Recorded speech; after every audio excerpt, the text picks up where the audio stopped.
เอาสุขสบายดีเนาะสมสนเศร้าเลี้ยงหมูเฮาพี่น้องเอ้ยมาพบมาพอกันคือเก่าเนาะมาในไร่หยานี่ก็สิเป็นแบบลักษณะอยากข้างได้พี่น้องเอ้ย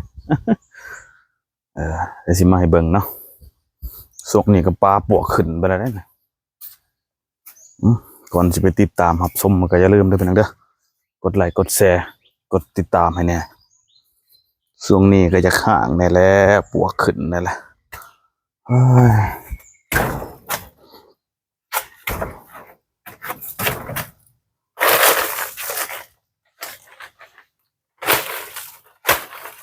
ปวกขึ้นแล้วก่อนจะไปเบิ่งกะอย่าลืมเลยพี่น้องเด้อกดไลค์กดแชร์กดติดตามให้แน่พี่น้องเลยช่วงนี้กะให้มาเบิ่งคอกเป่าแล้วผมมีหมูเลยพี่น้องเลยเบิดหมูแล้วผมมีก็ยังมีเนาะก่อนจะไปติดตามรับชมก็อย่าลืมกดติดตามนะพี่น้องเนาะกดติดตามกดไลค์กดแชร์ให้แน่เนาะทาง YouTube Hunter Channel แล้วก็ Facebook เนาะมาเบิ่งกันพี่น้องโอ้ยพวกขึ้นหมดแล้วพวกหมูนี่ก็ได้โอ้ยมันก็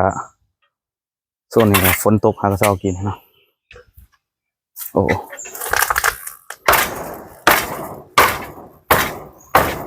ไปขอปวกก่อนโอ้ขอแตกซะแล้ว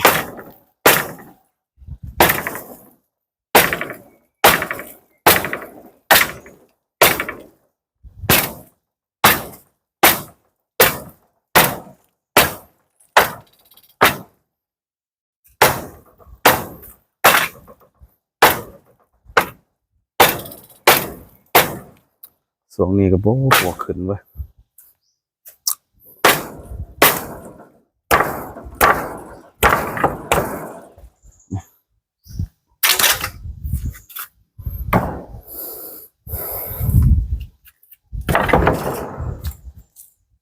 เดี๋ยวคนตีมาขอซะ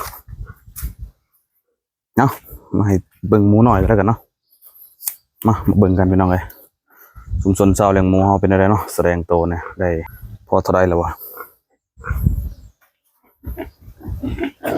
เนาะแม่มันในไปเรียบร้อยแล้วพี่น้องเลยบุขึ้นที่เถื่อจัดเก็บมันแล้วเหลือแต่ลูกมันเนาะนะเบิ่งลูกมันอยู่บนหนึ่งนี่เก้าโตเนาะเสมอดีเลยงามอยู่เลยหมูเขาเนี่ยอยากค่อนข้างมาเปื้อนๆนะผมหลังคามันก็สิโบปันไดละเบิ่ง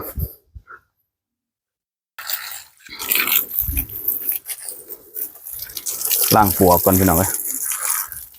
ปวกจะขึ้นช่วงนะผมมีโมไซ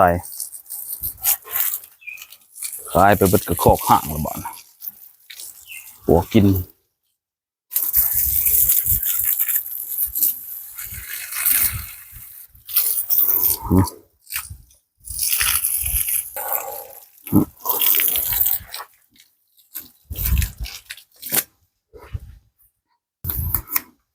สำหรับคอกนี่มีอยู่ประมาณ7 ปีพอได้พี่น้องของนะ7 ปีได้นะบริเพเนาะเพราะใหม่นี่มันเป็นใหม่ไม่เค้นหินเนี่ยไม่ดีเนี่ย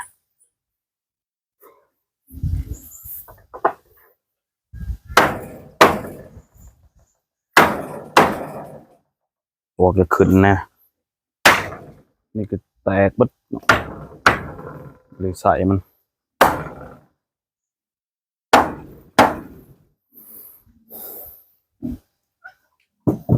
เนาะมาให้เบิ่งมวยวันหนึ่งพี่น้องเอ้ย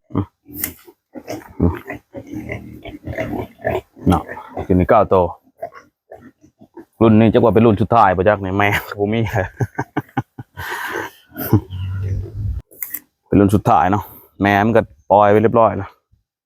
ยังเลยตะลุมันเลยแหละจะว่าสุดท้ายดีประจักษ์แหละทางไปจะล่างก่อนล่างปัวก่อนปัวขึ้นไปแล้ว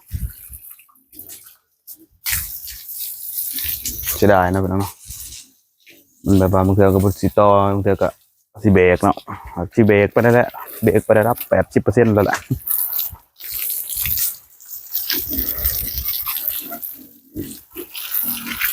ซอมตาบอยู่ตลอดตั้งแต่เฮ็ดมา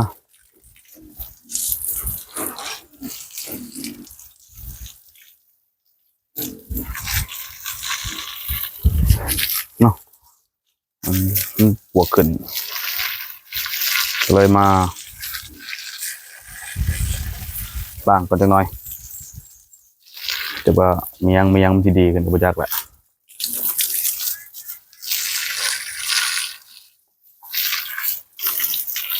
ช่วงนี้ก็พักเนาะพักเวียกพักงานก็เลยได้มีเวลาลงมาหยอกโม้เลยแหละ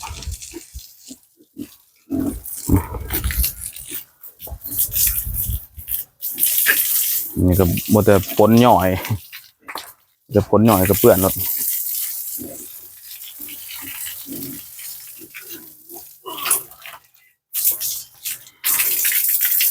กำลังงามฮักเบิดอาหาร10 ปลายสอบ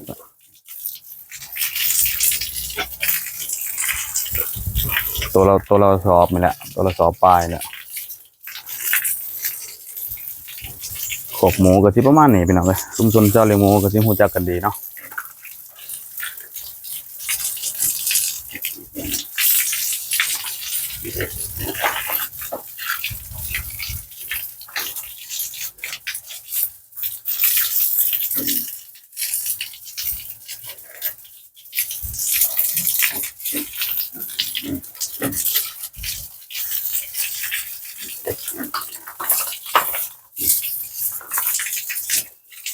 พวกนี้มันตัวนี้มันเป็นแบบตัวพามันเป็นโบแมนแดงแห้งเป็นแดงแบบที่เหลืองๆกันหน่อยงามจุ่มใหญ่แห้งคัก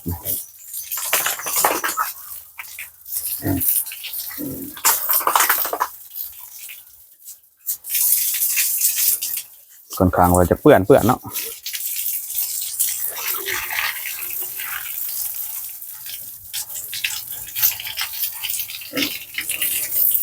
หลังคามันก็หัวไปเลยพี่น้อง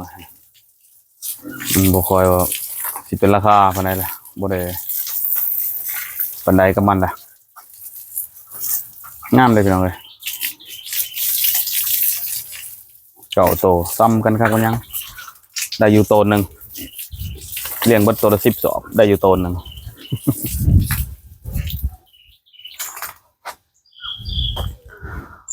ตัวละ10 สอบก็ได้อยู่ประมาณโตนึงพี่น้องเอ้ยเอาสำนี้ไปก่อนเด้อบัดนี้เด้อสำหรับการเลาะๆมื้อนี้ก็สิประมาณนี้พี่น้องเอ้ยบ่มีหยังหลายดอกก่อนจากกันก็อย่าลืมกดติดตามด้วยพี่น้องเอ้ยกดไลค์กดแชร์คลิปหน้าพบกันใหม่สบายดี